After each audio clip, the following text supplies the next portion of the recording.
নমস্কার বন্ধুরা, প্রিয়াঙ্কা কদমতলা ব্লগ চ্যানেলের নতুন একটি পর্বে আপনাদের সবাইকে জানাই স্বাগতম। আশা করি আপনারা সবাই ভালো আছেন। তো আমরাও সবাই অনেক ভালো আছি।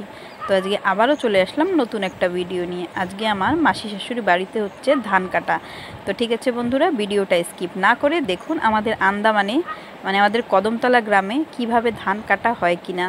তো ঠিক আছে বন্ধুরা, ভিডিওটা পুরো কন্টিনিউ আমার সঙ্গে দেখতে থাকুন।